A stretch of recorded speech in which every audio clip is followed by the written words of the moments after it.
Hello, everybody. Hello. Welcome to this week's Pigeon Verite Podcast. I'm your host, Theo Black, I'm Sarah Black. the other host. Yeah. Um, so this is our last week of 2020 catch-up movies. Mostly this was like a month of like I didn't really want to figure anything out, so let's just watch some movies that we missed from the year. For It those still curious. involved figuring things out, but that's fine. Yeah, but it's much more low key than like planning out like the Marilyn Monroe movies. I mean, it's not that it's really that hard. I'm just being lazy, even lazier than lazy.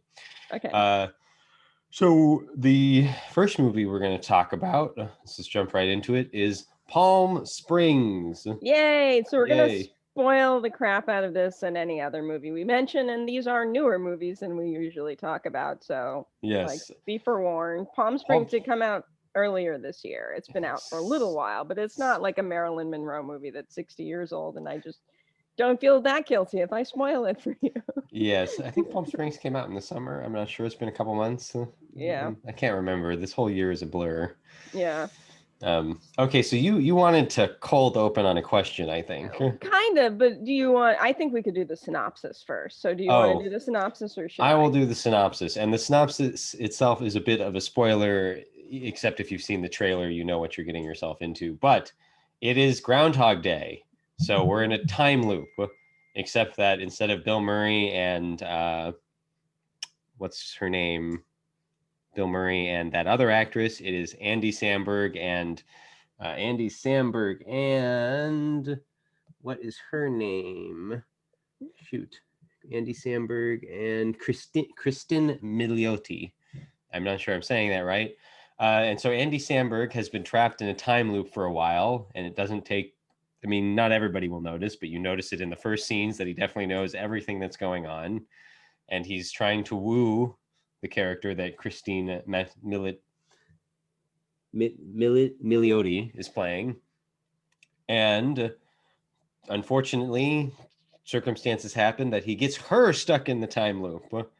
And now it's two people stuck in the time loop, except there's a third person because Andy Samberg's character, Niles, made a mistake in a previous loop. He is not even sure how long he's been caught in it. He's been there so long. It's a wedding, and he has a girl that he's with that isn't very loving, and Cristin Milioti, and the character name for her is Sarah. Hey, with an H. And she keeps waking up to like a really unfortunate morning. And it's about them dealing with stuff and romance and something about maybe becoming a better person. I don't know. It's a time loop comedy movie that's got some hard and some fun rom-com stuff going on. So my cold open question for you is, in the broadest possible terms, which is mostly like, how much did I like it? How much do you think I like this movie? That is a good question. It's a rom-com, kind of. I mean, is it a rom-com? I feel like it's a rom-com. I don't know how much you like Groundhog's Day. I want to believe that you liked this movie. It's kind of, because it's kind of about love, but it's also, fluffy and, stuff like that. I don't know. I'm going to go with like a 6 or a 7 out of 10. That's actually not too bad. I feel like this is the kind, and your phone is like buzzing into. I flipped it on the table. Whoops. I feel like this is the kind of movie. This is like, it's not as bad as Jesus Christ Superstar, where you're like, Sarah likes musicals. This is a musical, therefore Sarah must like this. And it's like that kind of movie where people who don't like that genre will see it and think that someone who does like that genre will automatically like it because they like all films of that genre. I feel like Palm Springs falls into that land where people who aren't particularly well versed in Sisyphean horror, as I like to call it, which is where you're stuck in a time loop, and rom-coms will see this and be like, oh yeah, Sarah's gonna love it. And it was fine. It was okay. I would say that I thought, yeah, probably a 6 is accurate. I didn't think you'd love it. It's not it's not really that good. The thing is, okay, I have like a sentence to say about this movie, and believe it or not, that may be like the only thing I say about it. But Mhm. like, it's the kind of movie where like it's fun, it's fluffy, it does some funny things. I laughed. I'm not good at comedy. It's not really a Theo movie. Ultimately, I'm left with a like, well, it's good. I don't really have a lot of complaints. I don't think it did anything super poorly. At the same time, I think it was shooting for like a 60% average, and it kind of made a 60% average. Like, it's not a lot of movie. It's not trying to say anything big about life. 60%, you know what? That's fine. That's kind Well, of my statement on the it's got movie. like a 94 on Rotten Tomatoes. So, yeah, Well, I mean, that's out of people who liked it, but I mean, like, if a yeah, movie, like, if you know how in like gymnastics in the Olympics, like you can only make a certain amount of points based on the moves you do. Like this yeah, movie is only doing enough moves to get right, like a 6 out of 10. right. I agree. I completely agree. I think, but it does strike me as like it's trying to hit people who don't look for Sisyphean horror, so those people will be like, wow, this is so interesting and different. And that's why it has like a 94 on Rotten Tomatoes. Whereas really, it's like not a very good rom-com combined with an okay Sisyphean horror. Like that is what it is to me because, and I enjoyed it, but it was way lighter and fluffier than I wanted. So first to address, I'm going to go off because you say you just have one sentence. I'm Do not it. going to I'm go here. off, but I've actually been, I have I more knew to you would say. have thoughts. I want to hear your thoughts. So first, as far as Sisyphean horror goes, I like the kind of nihilistic existential aspect of it, where they are kind of like, well, what's the point? Well, but what's the point of life anyway? Kind of questions. Right. Um, and she's waking up to this horrible morning, but I never really felt it for one thing. Like the horror, like she seemed kind of screwed up, maybe, but and I think a lot of that and a lot of what kind of falls over into the rom-com not quite working is that like all the characters that aren't them are very, very shallow. So, Yeah, pretty much. there's this cathartic moment with her sister that I don't feel is earned because we've barely seen her sister. Like, there are these funny kind of implications, but you don't ever, there's no scenes with them. So, like, the existential horror of it is pretty, like, I'm not feeling anything that strongly. So, if we're going to really explore that, it was too light for that. So then most of these Sisyphean horror, it's like you kind of either have to escape it somehow in like a physical sense of like physically leaving the area where this is occurring, or you have to like prove yourself to be a better human being, right? You have to achieve, there's like some specific goal to achieve that will get you out of this loop, which is Right. more this one kind of goes for science as the way out, but it's what like it made it kind of meaningless because it's just like she talked to a guy on Skype for a while and they figured out how to do it. So it was kind of like on one hand I'm like I like the notion that like this is some kind of scientific thing that's occurred, but it just feels kind of hollow. So what's the point of them being in the Sisyphean circle? Like it's a story. Like so what does her using science to get out say about her? Like, No, see. So I mean, here's it was kind of like her taking control of her life, that was kind of out of control, but that was my end point to that. The thing is, I think you're giving, I think you're basically accurate. You're giving a little bit of a short shrift, I guess, or whatever that phrase is to this. Like you get a few moments with the sister, like not a lot, but like across the various, many iterations of the day that you see, like you see the sister and I don't know, I kind of like you don't really get a lot of character, but you get just enough where I'm like, oh, that's cute. There's nothing there, but but it's that's what I'm cute. saying. I'm not saying it's terrible, but if it's like if there's this cathartic moment with her and her sister, As so as a what? it is totally so It's what. cute. But it's not anything more. Like, No, well, so there's I think you might be missing like maybe one or two things here. One, not that some things you're missing, but things that I think this movie is doing that Well, I haven't gotten to the rom-com criticism yet, so the person who figures it out is the woman, and she does it by learning science. Yeah. Which is something that feels go team woman in science. I don't watch Hidden Figures if that's what you want. Yeah, Hidden Figures is pretty good. It's one of those like go girl boss moments, I guess. I actually kind of like that because it's kind of just as like an idea. It doesn't really work as a part of the story. I think you're right. It's like, I don't know why science. I think I kind of liked it applies to most of the film. Like, I wish they'd done a little something deeper with it than they did. I kind of liked it. Like, I'm not saying I hated it. I'm not saying it didn't work at all. I'm saying, well, the whole that movie was half baked. Basically, yeah, the whole movie is like, I kind of liked it. Yeah, you're right. My problem is that like these are like on paper, Sisyphean Nightmare plus rom-com is like I should love it is my problem. Like that's why I'm coming down a little hard on it because that's like I could I've seen as many of these stuck in a circle films as I can. So like I am a connoisseur is what I'm saying. Well, yeah, you liked Mother, which is sort of related to this. I mean, there's that one movie that I still haven't seen, Triangle or something. Haven't you've seen half of that? I've seen the last half of it, I think. Yeah. So I know you've seen these, and it just there's an amusing aspect to it where there is a Sisyphean horror where like Andy Samberg's character Niles is like, I don't even remember what I did for a job before this. Like he's been lost. But then what did he say at the end of the film? He said, I have to go pick up my dog. Right.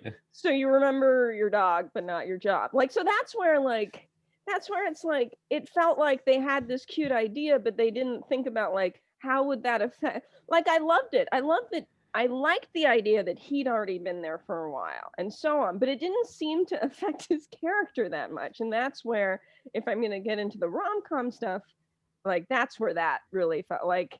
I have a problem with comedies and comedians in general. Not like a problem. I hate them all. No, just like it doesn't work. If I see them walking towards me on the street, I cross the street. Get away from those guys. I don't want to get near them. No, I just don't. Comedy, just for whatever reason, it doesn't really hit me. I find movies that aren't comedic funny. Yeah. Like we're going to talk about Possessor and stuff in that made me laugh. Yeah. I mean, whether or not it's supposed to, but yeah, but you enjoyed Extreme Job, and that right, and that's a comedy. So, but it's really hit or miss with me, and I have very little concept of what works or what doesn't. Like, I laughed at that dumb Jackie Chan movie too. Right. So, like, I don't know, but Andy Samberg is a guy from my childhood, basically from my teenage years. Like, it was Lonely Island, Lazy Sunday, and like what a Dick in a Box, I think was them too. I love the Michael Bolton, right? Jack Sparrow. I think are they the On the Boat guys? Did they do that one? Yeah, I bought a yacht. I bought a boat or whatever. Yeah. Yeah. Anyways, so I kind of I like his sketch stuff. He's really good at doing simple short form things that are clever and cute and funny, but they're not really meant to like challenge your brain. They're just like clever, smart little things. And this is like, there's a lot of clever, smart little bits in it. Yeah. But it doesn't quite add up to a whole thing. I'm not sure if he just hasn't hit his stride, and maybe there's more Andy Samberg stuff out there that's good. I've heard of one or two things that are supposed to be really good that he's done. I don't know. I'm not a big. He didn't write this, and the person who wrote this isn't hyperlinked on.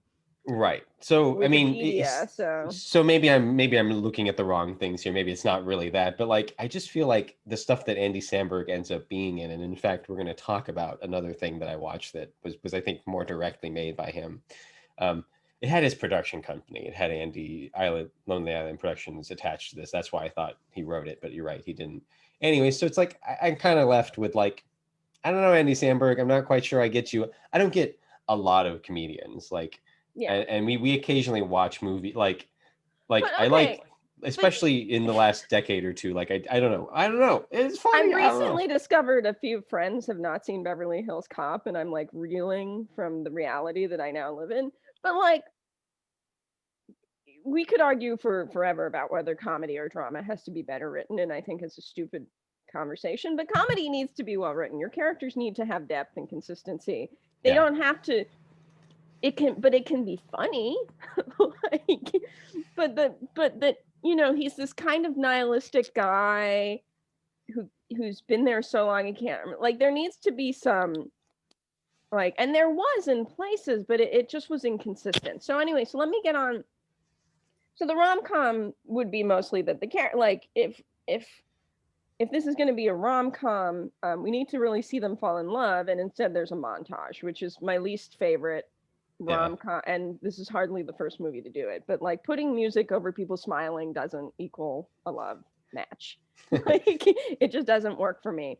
Yeah. And there again, it kind of worked. There's like the seeds of, like, we find out eventually that he lied to her and he slept with her a ton of times. So was he in love with her before? I don't know. I wish they'd actually written that in. Like, there's the seeds of when he's finally like, I love you and going with you, I'm kind of unconvinced. I'm kind of like, I don't know why. Like, there's almost like a throwaway line about how, like, we really know each other really well now for having spent this much time together. But it's like, well, it would have been nice to see a scene where in the wedding, even, like, they act like we see him rescue her early on in the first scene because he's been through this a million times and he saves her from having to give the speech.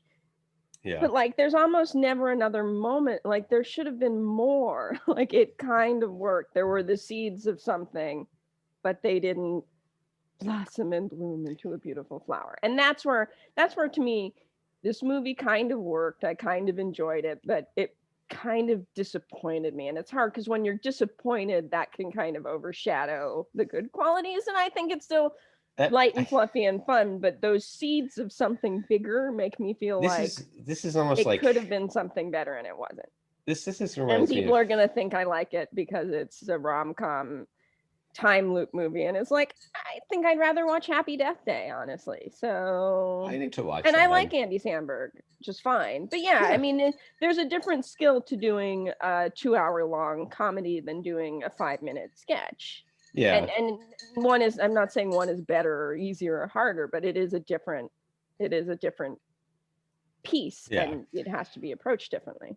Yeah, and I really don't know anything about Andy Samberg and comedies. I've just seen a little bit more of his stuff than some other people. I don't know. Here's a so Happiest Season, like, I think I probably liked Happiest Season more than you. Like, or I liked it similarly. I just think for Happiest Season and for this, I didn't really have any expectations. I think that's the big difference. Like, we probably like it about the same. It's just that you're disappointed in this and Happiest Season, and I was fine with Happiest Season, and I was fine with this. Yeah. I wasn't really expecting much of anything. They're not my genres. I don't really come in with like, well, if it's a sci-fi movie, but it's this kind of sci-fi movie, is it going to do this dumb thing that I've already seen? Is it going to do this? So I think I'm almost left with maybe a slightly better feeling because, like, I had a fun hour and 30 minutes, Yeah, no, I get that. I mean, and to talk about the things I liked, I did like that he'd been in it already. And I mean, it was pretty obvious. It wasn't, but it also was revealed fairly quickly. I like that they kind of explored the existential nihilistic aspects, even though I wish they'd explored it more. I like the scene where she and him, I like that they kind of explored what they could do with their day. Yeah. And to the point where they go camping and they seem to get high on mushrooms and see dinosaurs and stuff like that. Like, it had some, like you say, there are some good bits. I thought it was really good at just lambasting the kind of boho silliness of having a Palm Springs wedding with that ridiculous, like, quasi dream catcher thing in the back. Like, it was pretty on point about the kind of vapidness of those people. It just seemed hesitant to really explore it in a comedic way. So, I liked all those aspects of it. I just wish it had been a little it wasn't really written. It wasn't really interesting. It should have been better written, but it wasn't really interested in being that pointed either. Like, it doesn't really poke too hard at anybody. Yeah, but also, like, why not live the same day over and over again? I mean, you can't travel as much, but and for her, there was an answer to that was kind of, but I never, I wanted to feel a little more. Anyway, I think I've kind of covered everything I had to say about Yeah, I that. should probably be a little specific. I noticed you being specific there, so I should be specific too. I like that we start in media res or whatever, like in the middle of the time loop. There's an episode of Dark Matter, which is this sci-fi show that probably nobody watched, where we start a time loop with somebody already going through all of it, and I kind of like that approach. Um, I like I like her deal. I like that she does use science to solve it. It isn't really work, but that's good. I like that Andy Samberg is like kind of just trying a bunch of different things, and like he slept with some different people. He sleeps with a guy in it, and it didn't feel. Sometimes there's the whole like in an effort to be like I don't know liberal. There's like sleeping with men sleeping with men jokes, but it ends up being kind of mean spirited or kind of stupid. And it ends up being just as bad as if like you were being homophobic. But this one was just felt like, Andy Samberg's just, he's just trying things. He's, open to sexual experiences. And I kind of appreciated that kind of, ease with that went by. J.K. Simmons is good. I like him in everything. Yeah. Andy Samberg was good. Cristin Milioti was good too. Like I liked all the acting. Yeah. It was well shot. I liked the jump cut from the guy having the fork stabbed in his face to him being fine. Like that was a nice little jump cut or match cut. Yeah. So there's there's lots of little fun things, and then at the same time you're just sort of there's the whole police scene where like it's actually J.K. Simmons. Right, and I feel like that was their attempt to show, but it didn't quite work. That was their attempt to show them the two, our romantic leads connecting. She kind of does something for him, but it doesn't, again, and it's so hard because, they give that line where he can't remember what his job was, even though later he remembers he has a dog. And when you have a character without it, like, it's hard to know a character that can't remember his past, and that's where it would have been nice if, like, what if he'd been seeking, he slept with her a bunch of times, like, what did that mean? Yeah, no, like, did he go to her for advice? Is she the one that comforted him when he was despaired, even though she didn't know it? But who knows? I mean, who knows? They both have that. Like, instead they did silly comedy stuff that didn't mean anything, and it's like, well, that's fine for a 5-minute skit. They both have character and they both take actions. Like Andy Samberg's kind of up for whatever. He's an easygoing guy, and like we know that, but couldn't tell you a thing about who he is, like what his past was. Like I couldn't give you any like pieces of his character. And for Sarah's character, it's like she's a kind of a mess. She's not like a sloppy mess. She's just kind of a mess, and she she's made a lot of poor choices, and she just kind of does what comes to her. So and there's actions that sort of support that, but at the same time, like there isn't really anything beyond that, Again, I couldn't tell you. I mean, it's her family's wedding, like it's her sister's wedding, so I know more about her family, but like, so it makes her a deeper character slightly. But like, I don't know, like, where did she go to school? What was her job? I mean, there's something about art in there. But it just. Yeah. You don't need to know all these things, but for this kind of, if it's going to be romantic, you kind of want to know some of these. You don't need to know these, like anything. It depends on the movie and the way they're building it, but it is stuff where it's like this movie could have had that in there and it would have added to it, but it didn't. So yeah, I don't know. Yeah. Shall we move on to Possessor? I mean, it's cute, it's fun. If you're like me and this kind of a film should be your jam, you might be a little disappointed.